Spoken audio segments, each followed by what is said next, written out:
Hello student. तो अब हम करते हैं चैप्टर 1 रियल नंबर्स एक्सरसाइज 1.2। तो 1.1 एक्सरसाइज हम ऑलरेडी कर चुके हैं और उसके इसमें इसके बाद क्वेश्चन नंबर 1 इसमें है प्रूव दैट √5 इज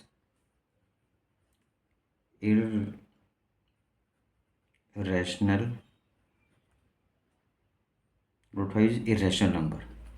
तो हमें यहाँ पे क्या करना है कि √5 को इरेशनल नंबर शो करना है। अब थोड़ा सा मैं बता दूं आपको, रैशनल नंबर्स क्या होते हैं, इरेशनल नंबर्स क्या होते हैं। रैशनल नंबर्स वो होते हैं जिनको हम पी बाई क्यू की फॉर्म में रिप्रेजेंट कर सकते हैं, और जिनको पी बाई क्यू की फॉर्म में रिप्रेजेंट नहीं कर पाएंगे वो आपके होते हैं इरेशनल नंबर्स। तो ये आप जो रैशनल रिलेशन का जो थोड़ा कंसेप्ट है वो आपने 9th क्लास में भी शायद किया होगा, बट यहाँ पे सिर्फ ये है कि इरेशनल को हमने ये देखो √5 इरेशनल बोल रहे हैं वो। तो जितने भी नंबर्स आपके जो प्राइम नंबर्स होते हैं, प्राइम नंबर्स जिनके सिर्फ 2 फैक्टर्स होते हैं, वन एंड इटसेल्फ, उनका अगर सबका रूट निकालेंगे आप तो वो सब इरेशनल नंबर्स आएंगे। अगर इनको डेसिमल फॉर्म में देखते हैं तो वो डेसिमल फॉर्म में वो आप भी 9th क्लास में कर चुके हैं। तो डेसिमल फॉर्म से क्लियर कैसे करते हैं, जिनका डेसिमल आपका नॉन टर्मिनेटिंग नॉन रिपीटिंग होता है वो आपका इरेशनल नंबर्स में आता है। बट वो सब चीज़ें यहाँ पे करने की ज़रूरत नहीं है। तो जितने भी प्राइम नंबर्स होते हैं तो उन सब के अगर स्क्वायर रूट फाइंड करोगे तो वो सब उसी फॉर्म में आते हैं। तो उन सबको हम जैसे 2 आपका प्राइम नंबर्स में होता है, 3, 5, 7, 11, तो ये सब आपके इरेशनल नंबर्स हैं अगर रूट के अंदर इनको लिखते हैं। तो ये इरेशनल हैं, ये हमें ऑलरेडी पता है, बट यहाँ पे ये क्वेश्चन में बोलते हैं कि इसको आप प्रूव करके दिखाएं। तो हम क्या करेंगे यहाँ पे, पहले इसका कि इसको लेट करते हैं कि ये रैशनल नंबर है। रैशनल नंबर्स होते हैं जो पी बाई क्यू की फॉर्म में होते हैं। तो हम यहाँ पे लेट करेंगे कि लेट √5 इज रैशनल नंबर। तो जब रैशनल नंबर अगर ये है तो इसको हम पी बाई क्यू की फॉर्म में रिप्रेजेंट कर सकते हैं। तो √5 लिखेंगे आप इक्वल टू में पी बाई क्यू लिख दो, एक्स बाई वाई लिख दो, कुछ भी लिख दो आप, तो वो एक ही बात होती है। तो पी बाई क्यू की फॉर्म में अगर हम इसको लिखते हैं यहाँ पे, where P and Q are coprime integers. अब ये कोप्राइम इंटीजर्स क्या होते हैं, तो कोप्राइम नंबर्स वो होते हैं जिनमें सिर्फ कॉमन फैक्टर 1 होता है। तो ये मैं लिख देता हूँ इधर यहाँ पे, no common factor other than 1, no common factor other than 1। तो वो नंबर्स होते हैं जिनमें कोई भी कॉमन फैक्टर नहीं होता 1 को छोड़ के। तो जैसे आपका मैं एग्जांपल देता हूँ, 3 है और 5 है, तो 3 और 5 ये कोप्राइम इंटीजर्स हो जाते हैं, क्योंकि 3 के फैक्टर होते हैं 1 एंड 3, और 5 के फैक्टर होते हैं 1 एंड 5, तो दोनों में 1 इज़ कॉमन। तो जिनमें सिर्फ 1 कॉमन फैक्टर होता है वो आपके होते हैं कोप्राइम इंटीजर्स। तो यहाँ पे हमने पी क्यू ऐसे ही दो इंटीजर्स हैं उनको लेट किया है, तो ये आप लिखेंगे इसमें कि where P and Q are coprime integers. इसके बाद में क्या करेंगे आप, यहाँ पे ये स्क्वेयरिंग बोथ द साइड्स कर लेते हैं, स्क्वेयरिंग बोथ द साइड्स।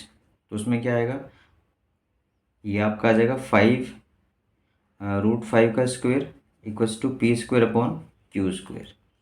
तो यहाँ पे 5 इक्वल टू आ जाएगा आपका √5 से रूट आओगे, जब स्क्वायर से रूट कैंसिल हो गया तो आपका ही 5 आएगा, तो P square upon Q square को यहाँ शिफ्ट कर देते हैं, तो 5 Q square equal to P square.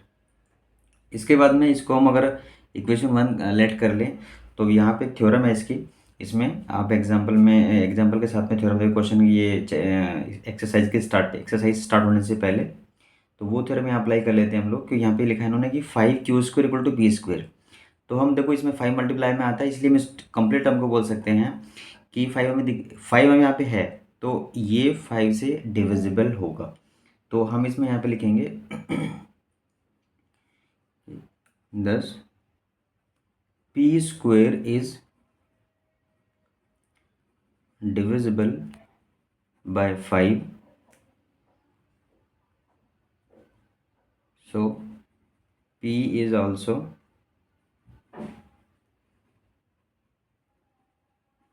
divisible by 5। तो यहाँ पे यानी कि जैसे हम यहाँ पे अब 5 से क्यों बोला, क्योंकि देखो 5 ही यहाँ पे है तो इसलिए 5 से लिखेंगे। अगर यहाँ पे 3 होगा तो फिर 3 लिखेंगे कि वो 3 से डिविजिबल है, या कोई और प्राइम नंबर होगा 7 होगा तो आप 7 से लिखोगे।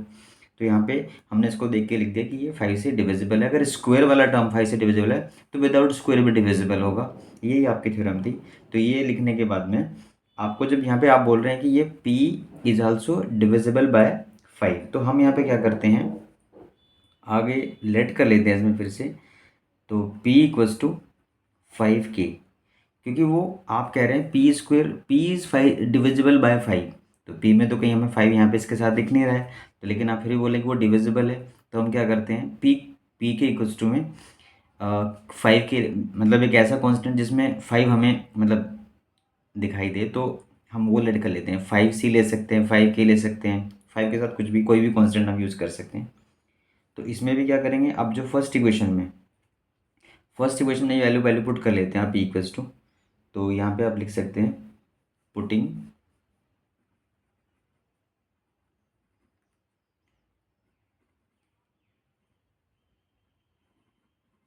The value of P in equation 1।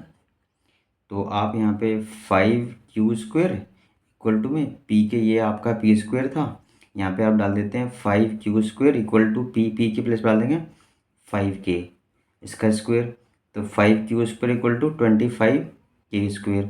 तो ये 5 से 5 कैंसिल हो जाएगा, तो आपका आएगा Q² इक्वल टू 5K²।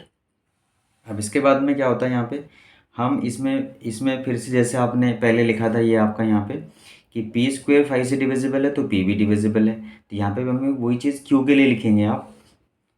तो Q² is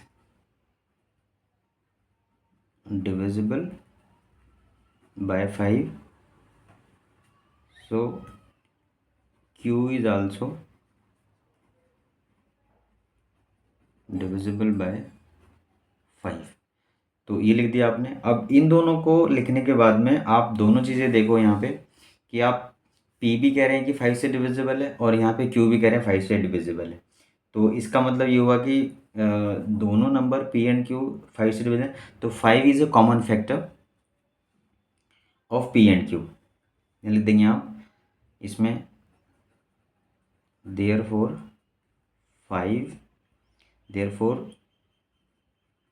5 as a common factor of P and Q। तो क्योंकि दोनों 5 से डिविजिबल है इसलिए आप लिख सकते हो कि 5 दोनों का कॉमन फैक्टर है। बट आपने स्टार्टिंग में लिखा था कि 5 P और Q में तो अदर देन 1 कोई कॉमन फैक्टर होता ही नहीं, क्योंकि वो तो कोप्राइम इंटीजर्स हैं। और यहाँ पे आप कह रहे हो दोनों को देख के कि 5 इज़ ए कॉमन फैक्टर, तो ये जो आपका अजम्पशन था वो रॉन्ग है। मतलब हमने लेट किया था कि √5 इज़ रैशनल, वो रैशनल नहीं है, इरेशनल है, मतलब ये हमें लिखना है यहाँ पे। तो ये लिखने के बाद में आप लिखोगे यहाँ पे, लिख देंगे यहाँ पे बट कि but P and Q are coprime. Coprime integers आपका ये स्टार्टिंग में आप लिख चुके थे इसको। तो thus our assumption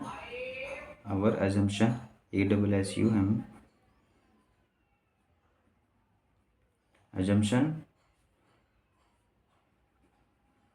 about √5 is rational is incorrect।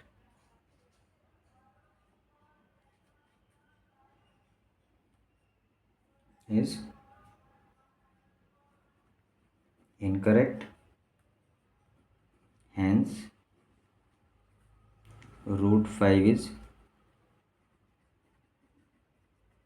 irrational number. तो यहाँ पे मतलब मैं आपको थोड़ा क्लियर करता हूँ इसमें कि जैसे दोनों को देख के आप लिखते हो कि यहाँ पे दोनों में 5 से वो डिविजिबल है आपका पी भी और क्यू भी, तो 5 इज ए कॉमन फैक्टर हो गया पी एंड क्यू में। बट आपने क्या लिखा था स्टार्टिंग में कि पी एंड क्यू तो कोप्राइम इंटीजर्स हैं, और कोप्राइम इंटीजर्स होते हैं जिनमें जिनमें 1 को छोड़ के कोई कॉमन फैक्टर नहीं होता। और यहाँ पे आप कह रहे हैं कि यहाँ पे कि 5 इज ए कॉमन फैक्टर, तो मतलब हमने जो एज्यूम किया था स्टार्टिंग में कि रूट 5 रैशनल नंबर है, वो रैशनल नहीं है, वो हमने इनकरेक्ट है, वो रैशनल नहीं है, वो आपका इरेशनल ही है।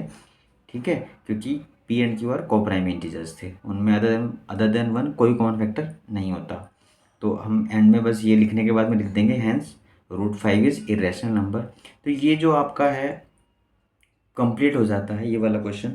तो इसी टाइप से मतलब अगर आपका यहाँ पे क्वेश्चन में रूट 5 के प्लेस पे रूट 3 हो, रूट 7 हो, रूट 11 हो, तो आप उनको भी बिल्कुल सेम लिखने वाला पार्ट बिल्कुल सेम है, आपको सिर्फ ये चेंज कर देना है। आपको यहाँ पे ये स्क्वायरिंग के बाद में ये 5 आएगा, तो यहाँ पे आप लिखेंगे डिविजिबल बाय, अगर रूट 3 है तो डिविजिबल बाय 3 लिखोगे, रूट 7 है तो डिविजिबल बाय 7 लिखोगे। बिल्कुल सेम चलना है आपको, सिर्फ नंबर आपका जो भी होगा स्टार्टिंग में वही आप यहाँ पे लिखते जाएंगे। और बिल्कुल ये आपका सेम ऐसे ही आपको लिखना है, रूट 3 रूट 7 जितने भी आपके ये इरेशनल नंबर्स हैं रूट के अंदर। इसके बाद में जो इसका सेकंड क्वेश्चन है, सेकंड क्वेश्चन में क्या है आपका, क्वेश्चन नंबर 2 में गिवन है आपको यहाँ पे कि prove that 3 + 2 root 5 is irrational. अब इसमें इसको भी हमने इरेशनल शो करना है, बट इसमें क्या है आपका, इसमें ओनली रूट 5 नहीं है, रूट 5 के साथ में कुछ ये 2 है भी और प्लस में 3 भी है जो कि रैशनल होते हैं। तो अब इसको कंप्लीट को इरेशनल शो करना है, तो उसमें भी स्टार्टिंग वैसे ही करेंगे जैसे पहले वाले क्वेश्चन में की थी आपने, let 3 + 2 root 5 is rational number. तो आप 3 + 2 रूट 5 को इक्वल्स टू में p/q लेट कर लोगे, where p and q are coprime integers. तो जिनमें कोई कॉमन फैक्टर नहीं होता 1 को छोड़ के, वो आपके कोप्राइम इंटीजर्स होते हैं। और इसके बाद में इसको क्या करेंगे, आप इसको थोड़ा सा रीअरेंज कर लेते हैं। आप इसको q को यहाँ शिफ्ट कर लोगे इसके साथ में, तो 3 + 2 रूट 5 के साथ में q आ जाएगा इक्वल्स टू p आ जाएगा। और यहाँ पे आप क्या करेंगे, इसको ये ओपन करने के बाद में आप यहाँ पे सिर्फ रूट 5 वाला टर्म रखेंगे, बाकी सबको राइट साइड शिफ्ट कर दोगे।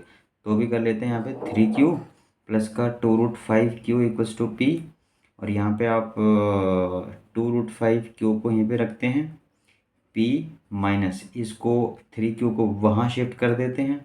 इसके बाद में आपका आ जाएगा q ओनली यहाँ पे, तो p - 3q अपॉन में ये सॉरी यहाँ पे रखेंगे सिर्फ रूट 5, तो 2q को आप यहाँ शिफ्ट कर दोगे, तो ये आपका बन जाएगा root 5 equals to p - 3q upon 2q। मतलब आपने मल्टीप्लाई करके ये टर्म वहाँ शिफ्ट कर दिया और सिर्फ रूट 5 को यहाँ पे रख के 2q को डिवाइड में ले लिया। तो ये आपका बन गया यहाँ पे इसमें। इसके बाद जो इसमें आप लिखोगे, यहाँ पे आप लिखेंगे इसमें कि जैसे स्टार्टिंग में लिखा था आपने P and Q are coprime, तो लिख देंगे since P and Q are coprime integers. तो अगर ये दोनों कोप्राइम इंटीजर्स हैं तो इसके बाद में ये जो कंप्लीट टर्म होगा, अगर ये इंटीजर की फॉर्म में है पी एंड क्यू आर, तो अगर हम इंटीजर्स को अगर यहाँ पुट कर दें इस एक्सप्रेशन के अंदर, तो ये आपका होगा रैशनल नंबर। तो इसको आप लिखेंगे यहाँ पे हम बस p - 3q अपॉन में 2q इज रैशनल नंबर। अब ये p and q are integers हैं, इसलिए अगर हम इंटीजर्स बोलें तो अगर इसमें पुट करके जो p q की वैल्यू अगर कोई भी आप लेट करें, तो ये ना आपका कंप्लीट रैशनल नंबर की फॉर्म में आएगा, मतलब p/q की फॉर्म में आएगा। बट ये आप इसको रैशनल नंबर बोल रहे हैं, लेकिन इसके इक्वल में तो रूट 5 है, तो वो तो रैशनल नंबर नहीं होता, जैसे ऑलरेडी आप कर चुके हो। तो यहाँ पे आप लिखोगे this but this contradict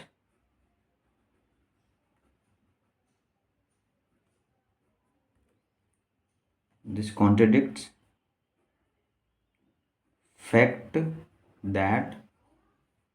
that root 5 is irrational।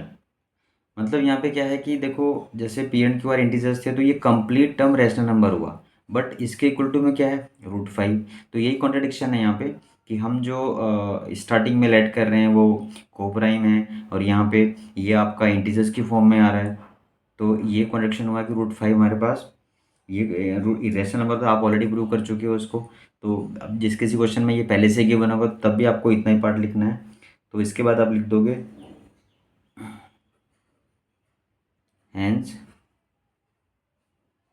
3 + 2√5 is irrational number. मतलब यहाँ पे देखो, इसमें जो लिखने वाला पार्ट है वो सिर्फ इतना ही लिखा जाएगा। अब इसमें एक चीज़ है यहाँ पे कि जैसे ये था कि √5 इरेशनल नंबर था, अब यहाँ पे अगर इस क्वेश्चन में आपने यहाँ पे लिख दिया कि √5 इरेशनल नंबर है, और ये अगर मतलब क्वेश्चन में गिवन नहीं है, तो हमें ये भी प्रूव करना पड़ेगा इसके अंदर, जैसे पहले वाले क्वेश्चन में प्रूव किया था कि ये इरेशनल नंबर है, तो वो भी आपको यहाँ पे प्रूव करना पड़ेगा। बट अगर क्वेश्चन में पहले से गिवन है या आप ऑलरेडी प्रूव कर चुके हो, तो आपको फिर इसके लिए नहीं लिखना पड़ेगा कि ये इरेशनल नंबर, क्योंकि मैं ये ऑलरेडी प्रूव कर चुके हैं। तो आपको जैसे यहाँ पे अगर ये इरेशनल है, इसके साथ अगर कोई रैशनल नंबर्स का मल्टीप्लाई है या एडिशन वगैरह है, तो कंप्लीट ये आपका इरेशनल नंबर ही होता है। तो ये इसका क्वेश्चन नंबर 2 था। क्वेश्चन नंबर 2 में ये लिखने वाला पार्ट इतना ही है, और अब इसके बाद हम क्वेश्चन नंबर इसमें 3 करते हैं, वो हम करेंगे इसके नेक्स्ट वीडियो में। तो आप प्लीज़ अगर समझ में ना आए आपको, तो आप इसको वीडियो को दोबारा से देख सकते हैं और लिख लिख के देखें, ठीक है, क्लियर हो जाएगा आपको। और चैनल को आप सब्सक्राइब करें ताकि दूसरे आपको भी नोटिफिकेशन मिल जाए, और शेयर भी करें ताकि दूसरे बच्चों को, जो आपके फ्रेंड्स वगैरह हैं, वो शेयर भी करें ताकि उनको भी इनके सॉल्यूशंस मिल जाए। Thank you.